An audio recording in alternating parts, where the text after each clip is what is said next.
આગામી 2027ની વિધાનસભા ચૂંટણીના પગરવ અત્યારથી જ સંભળાવા લાગ્યા છે.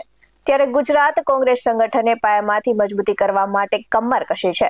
તો તાજેતરમાં જ યોજાયેલી સ્થાનિક સ્વરાજ્યની ચૂંટણીઓ બાદ હવે ભાવનગર શહેર અને જિલ્લા કોંગ્રેસ દ્વારા ચિત્રા વિસ્તારમાં એક વિશાળ મહાસંમેલનનું આયોજન કરવામાં આવ્યું હતું. તો રાજ્યસભાના સાંસદ શક્તિસિંહ ગોહિલની અધ્યક્ષતામાં યોજાયેલા સંમેલન માત્ર એક આભાર વિધિ ન રહેતા કોંગ્રેસના શક્તિ પ્રદર્શનમાં ફેરવાઈ ગયું હતું. અને આ મંચ પરથી કોંગ્રેસે વિજેતા અને પરાજિત થયેલા તમામ ઉમેદવારોનું સન્માન કરી કાર્યક્રમમાં નવો પ્રાણ ફૂંકવાનો પ્રયાસ કર્યો છે.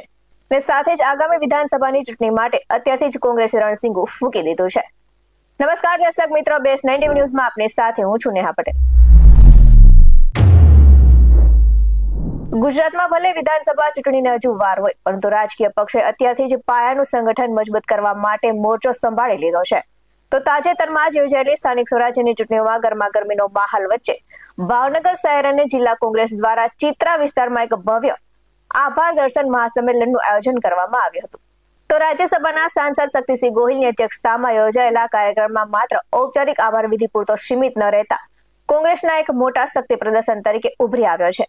તો આ મંચ પરથી પક્ષ માટે લડનારા તમામ વિજેતા અને પરાજિત થયેલા ઉમેદવારોનું સન્માન કરી કોંગ્રેસે કાર્યક્રમમાં નવો આત્મવિશ્વાસ ફૂંકવાનો પ્રયાસ કર્યો છે, જે સીધો જ વર્ષ 2027ની વિધાનસભા ચૂંટણીના ભાજપને ટક્કર આપવા માટેનો પાયો ગણાવી શકાય. તો આ મહાસંમેલનમાં ભેદભાવ ભૂલીને પક્ષના તમામ નાના મોટા ચહેરાઓ એક મંચ પર લાવવામાં આવ્યા હતા અને ભાવનગરમાં કોંગ્રેસ દ્વારા આગામી વિધાનસભા ચૂંટણીને ધ્યાનમાં રાખીને સંગઠન મજબૂત બનાવવા તરફ મહત્વપૂર્ણ પગલું ભરવામાં આવ્યું છે. તો શહેરના ચિત્રા વિસ્તારમાં રાજ્યસભાના સાંસદ શક્તિસિંહ ગોહિલની અધ્યક્ષતામાં કોંગ્રેસનું આભાર દર્શન મહાસંમેલન જામ્યું હતું. અને ચિત્રા વિસ્તારમાં યોજાયેલા મહાસંમેલનમાં મહાનગરપાલિકા, જિલ્લા પંચાયત, તાલુકા પંચાયત અને નગરપાલિકાની ચૂંટણીમાં કોંગ્રેસ તરફથી લડનાર, જીતેલા અને હારેલા તમામ ઉમેદવારોને આમંત્રિત કરાયા હતા. તો કાર્યક્રમમાં ઉપસ્થિત રહેલા રાજ્યસભાના સાંસદ શક્તિસિંહ ગોહિલે ભાજપ સરકાર અને તેની કાર્યપદ્ધતિ પર આકરા પ્રહાર કર્યા હતા અને તેમણે આક્ષેપ કરતા જણાવ્યું છે કે ભાજપ દ્વારા પૈસાની રાજનીતિ, પોલીસ તંત્રનો દુરુપયોગ અને વિરોધી ઉમેદવારોના પરિવારજનો પર દબાણ જેવી રીતો અપનાવીને ચૂંટણી જીતવાનો પ્રયાસ કરવામાં આવે છે. તો શિક્ષણ ખૂબ જ જરૂરી છે તેવા કોંગ્રેસના શાસનમાં કેટલા પૈસામાં ડોક્ટર બનાતું હતું અને હાલ શિક્ષણ ભાજપના નેતાઓના પૈસા કમાવાનું સાધન બની ગયું છે તેવા આકરા પ્રહારો કર્યા છે. તો ભાજપમાં હિન્દુત્વ નહીં મોદીત્વનું રાજકારણ કરતા હોવાનો આક્ષેપ શક્તિસિંહ ગોહિલે કર્યો છે. તો કોંગ્રેસના આગેવાનો દ્વારા દેશમાં હાલની રાજનીતિ અને સામાજિક પરિસ્થિતિ મુદ્દે પણ ભાજપ સરકારની ટીકા કરાઈ હતી. અને આ સાથે જ કોંગ્રેસ સંગઠનને મજબૂત બનાવવા માટે વર્ષ 2027ની વિધાનસભા ચૂંટણી માટે અત્યારથી જ તૈયારીઓ તડામાર શરૂ કરી દીધી છે. અને આ સાથે જ હાલ આ મહાસંમેલનમાં શહેર અને જિલ્લા કોંગ્રેસના હોદ્દેદારો, આગેવાનો, બૂથ લેવલના કાર્યકરો અને આ સાથે જ વર્ષોથી કોંગ્રેસ માટે કાર્યરત કાર્યકરોની મોટી સંખ્યામાં હાજરી જોવા મળી હતી. ત્યારે આવો સાંભળીએ રાજ્યસભાના સાંસદ શક્તિસિંહ ગોહિલે પોતાના સંબોધનમાં વધુમાં શું કહ્યું. આજે ભાવનગર શહેર અને ભાવનગર જિલ્લા કોંગ્રેસ પરિવારના સભ્યોનું સ્નેહ મિલનનું આયોજન કર્યું હતું. હું સૌનો દિલથી આભાર માનું છું કે ખૂબ વિશાળ સંખ્યામાં કોંગ્રેસ પરિવારના સભ્યો અહીં ઉપસ્થિત રહ્યા છે.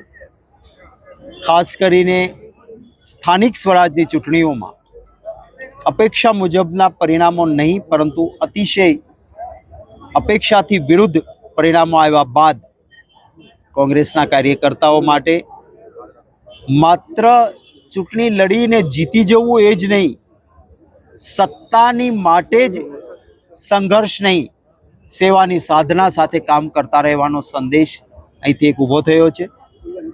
ભારતીય જનતા પાર્ટીએ જે લોકશાહીમાં માન્ય નથી એવા હાથગંડાઓ કર્યા, આપના બધાના કેમેરા સામે પણ ઘણી બધી બાબતો આવી.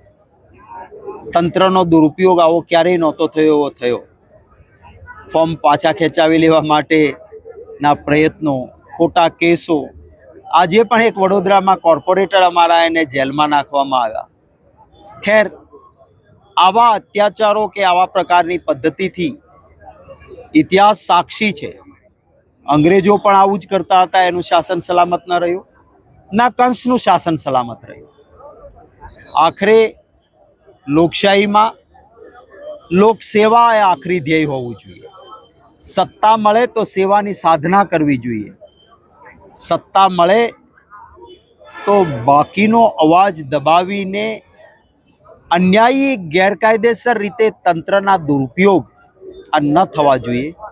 હું આશા રાખું છું કે ભારતીય જનતા પાર્ટી પણ જે ગુજરાતની ઉચ્ચતમ પ્રણાલિકાઓ અને પરંપરાઓ છે એને અનુસરે અને વાલા ગુજરાતીઓને પણ અત્યારની જે પરિસ્થિતિ છે એમના ત્રાજવામાં મૂકવા માટે જરૂર વિનંતી કરું છું. આવતા દિવસોમાં કોંગ્રેસ પક્ષની સત્તા આવે તો એ સેવાની સાધના માટેની હશે. જે આજે સામાન્ય ગુજરાતીની તકલીફો છે, મોંઘવારી, બેરોજગારી, ખેડૂત પરેશાન, કાયદો અને વ્યવસ્થા સંપૂર્ણ પડી ભાંગી, અનેક પ્રકારે સામાન્ય ગુજરાતી તકલીફમાં, નીટ હોય તો એનું પેપર ફૂટે, ફિક્સ પગારનો કર્મચારી દુખી, કોન્ટ્રાક્ટ પદ્ધતિથી યુવાનોનું શોષણ, આ મુદ્દાઓ છે. અમે માત્ર નકારાત્મક નહીં, એક સકારાત્મક રાજનીતિના ભાગરૂપે એક પોઝિટિવ એજન્ડા સાથે આવતા દિવસોમાં આગળ વધીશું. Thank you. આવા જ વધુ અહેવાલ સાથે ફરી મળતા રહીશું. તમે અમારી યુટ્યુબ ચેનલને સબસ્ક્રાઇબ કરવાનું અને અમને ફેસબુક અને ઇન્સ્ટાગ્રામ પર ફોલો કરવાનું ભૂલશો નહીં. બાકી અમને અપડેટ્સ મેળવવા માટે આપ જોતા રહો બેસ્ટ ટીવી ન્યૂઝ. નમસ્કાર.